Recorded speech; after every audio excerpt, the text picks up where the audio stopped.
السلام عليكم ورحمة الله تعالى وبركاته.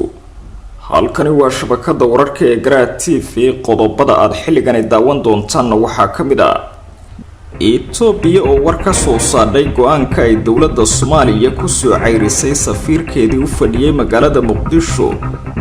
iyadoo dhinaca kalena Somaliland ay ka soo jawaabtay waxa ay ka yeelayso qonsuliyadda magaalada Hargeysa ay ku leedahay Itoobiya oo ay amartay in albaabada loo laabo dawladda Soomaaliya agaasimaha cusub ee hay'adda nabad-sugidda iyo sirdoonka qaranka Soomaaliyeed ee NISA Sambalolshe oo u soo bandhigay madaxda dawladda wax ka bedel uu doonayo inuu ku sameeyo habkii uu hay'addaasi ugu shaqayn jiray mahadsalaad dawladda Itoobiya oo abaabushay qorshe ballaaran oo ay ku doonayso in ay ku kala jarto dawladda dhexe iyo dhammaanba maamul goboleedyada iyadoo hadda shanta kula jirta Jubbaland iyo Koonfur Galbeed iyo madaxweyne Xasan Sheekh Maxamuud oo ka war helay arrintaasi bilaabayna dadaal uu kaga hortagayo wasiiradii ugu badnaa oo ka socda xukuumadda madaxweyne Muuse Biixi oo tagaya furimaha hore ee gobolka Sool iyo hadalhayn ka dhalatay ujeedada socdaalkooda waxaan kaloo idiin soo gudbin doonaa faahfaahin dheeraad ah oo la xiriira dab dhaliyay khasaare xooggan oo ka kacay suuqa bakaaraha ee magaalada Muqdisho qodobada iyo wixii kale ee soo kordhaba waan idiin soo gudbin doonaa haddii Allah awood leh raalli ka noqday diyaar garooba saaxiibayaal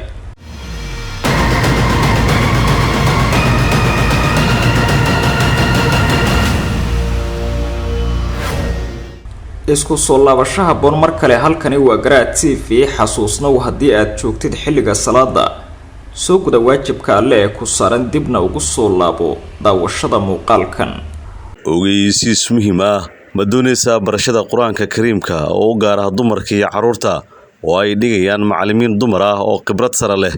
waxaana lagu barayaa hingaada iyo xifdisiinta quraanka kariimka qaab tajwiid ah iyo sidoo kale ducooyinka haddaba daawadayaal isqoristu way socotaa waxaana kala xiriirtaa taleefanada shaashada kaaga muuqda ama WhatsApp-ka iyo email-ga aan ku bilaabay xukuumadda Itoobiya ayaa war ka soo saaray go'aankii ay dawladda federaalka ee Soomaaliya kaga soo ceyrisay magaalada Muqdisho safiirkii Addis Ababa sidoo kalena ay ku amartay in albaabada loo laabo qonsuliyadaha Itoobiya ku leedahay magaalooyinka Garowe iyo Hargeysa iyadoo ka jawaabaysa go'aanka Soomaaliya dawladda Itoobiya waxay sheegtay inaysan wax war ah ka haynin arrintani oo markii ugu horeysay si rasmi ah uu u shaaciyay xafiiska ra'iisul wasaaraha Soomaaliya sida uu sheegay afayeen u hadlay wasaaradda arrimaha dibadda ee dalka Itoobiya Nabiyu Tedla oo sidoo kale go'aanka ku tilmaamay mid la yaab leh xukuumadda ra'iisul wasaare Abiy Ahmed waxay sheegtay inaanay waxba kala soconin sidoo kalena qaab uu ku yimid aysan ogeyn go'aanka caradu ay ka muuqatay ee dawladda Soomaaliya ay ugu qabatay safiirkii Itoobiya u fadhiyay magaalada Muqdisho inuu dalka kaga baxo muddo 72 saacadood sidoo kalena albaabada loo laabo 7 gudihiisa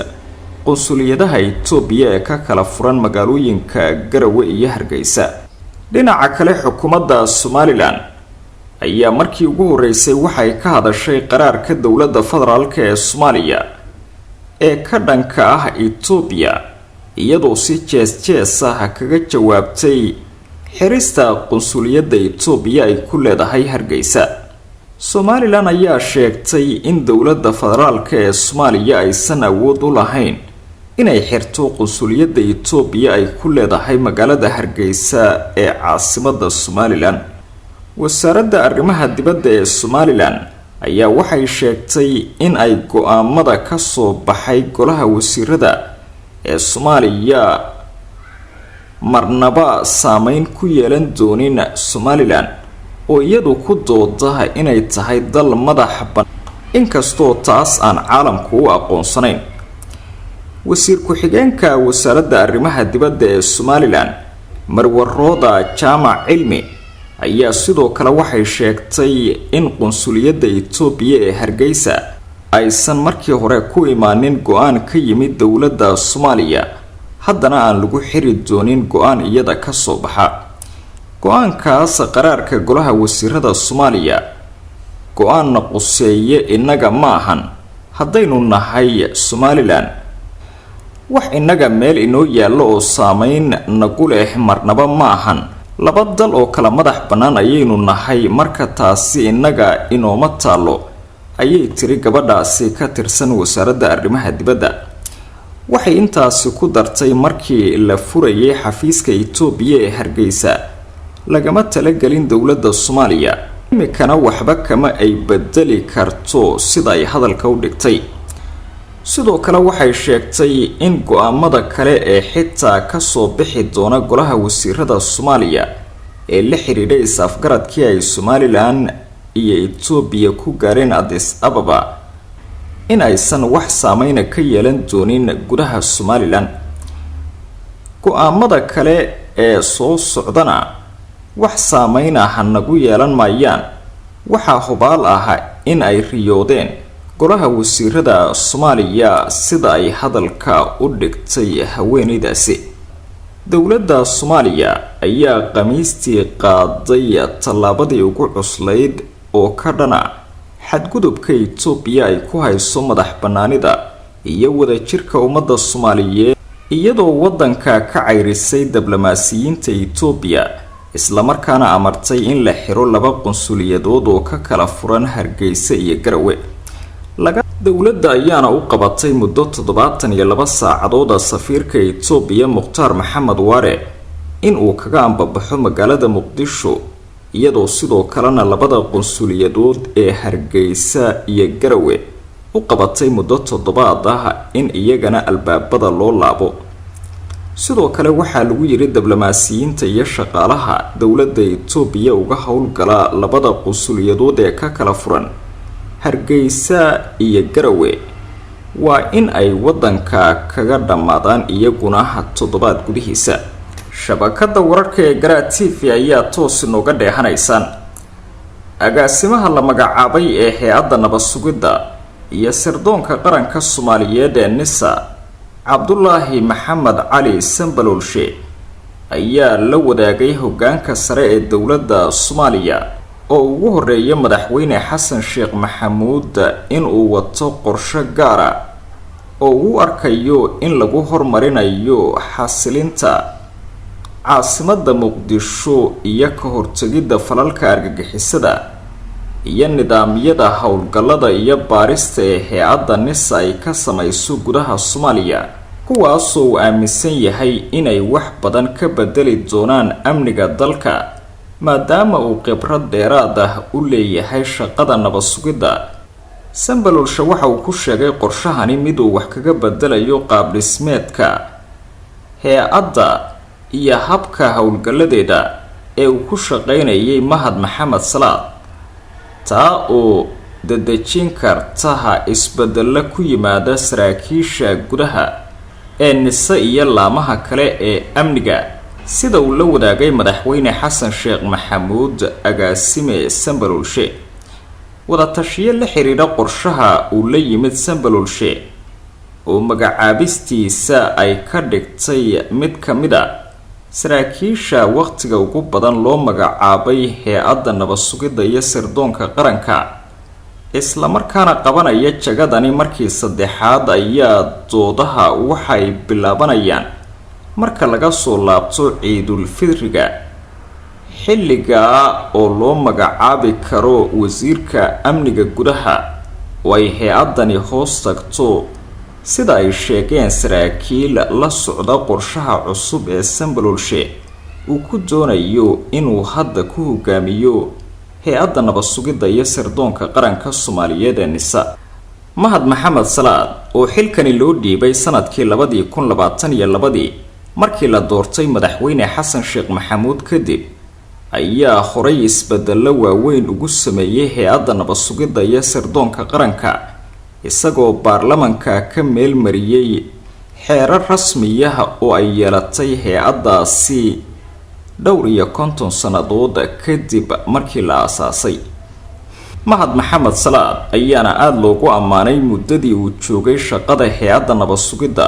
iyo sirdoonka qaranka, isagoo wax badan ka bedelay amniga caasimadda Muqdisho oo ay aad u yaraadeen falalkii argagixisadu ay ka geysan jirtay ee iskugu jiray qaraxyada iyo dilalka qorshaysan. Sambalolsho waxaa loo arkaa nin uga khibrad badan hay'adda nabad sugidda iyo arrimaha amniga marka loo eego agaasimihii isaga ka horeeyay Mahad Maxamed Salaad, waxaana hadda laga warsugayaa qorshayaasha cusub ee uu la tagay madaxweyne Xasan Sheekh Maxamuud si uu ugu dhaqaajiyo hay'adda nabad sugidda iyo sirdoonka qaranka. Waxyaabaha aad loogu faa'iiday ee Mahad Salaad uu ka hirgeliyay caasimadda waxaa ka mid ah ciidanka dharcadka ah oo la dhigay dhammaanba wadooyinka iyo luuqyada ku yaala magaalada caasimadda ah si ay kaga hortagaan dhagarqabayaasha ku dhex jira bulshada.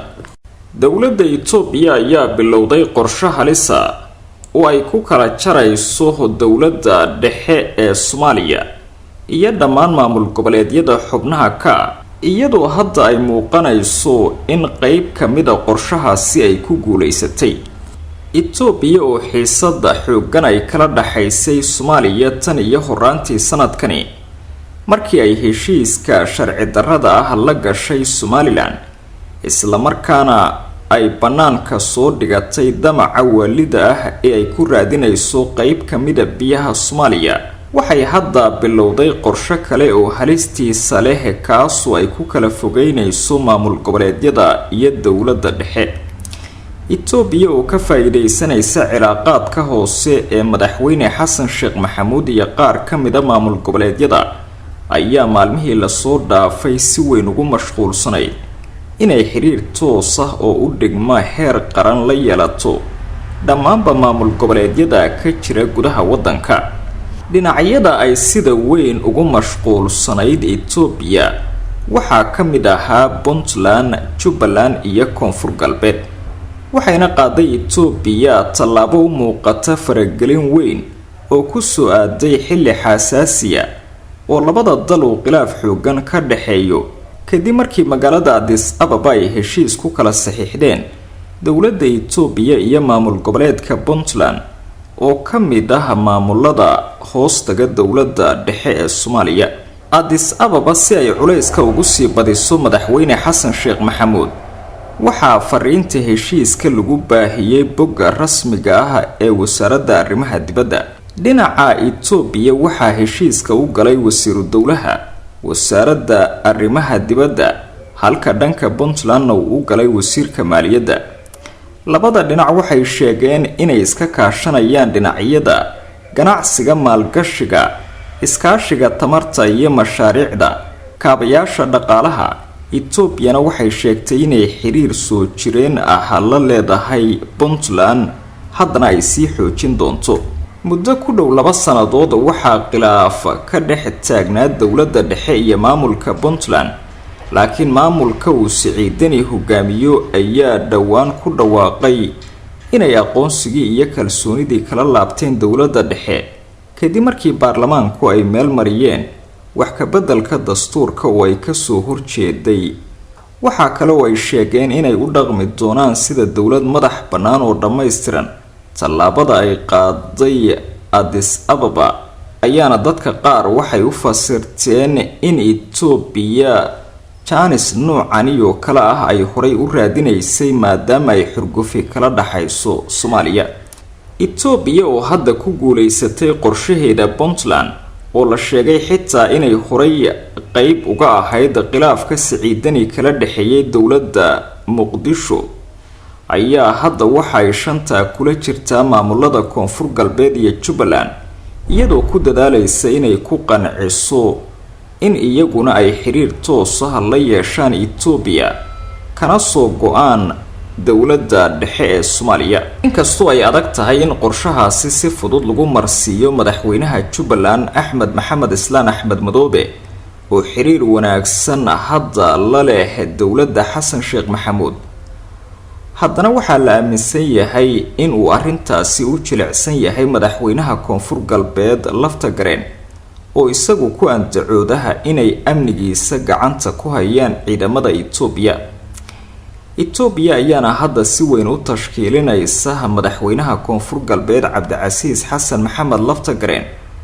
kaasoo ay ku riixayso inuu qaato go'aan la mid ah kan Itoobiya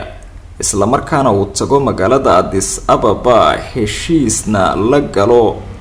dowladda Itoobiya kaas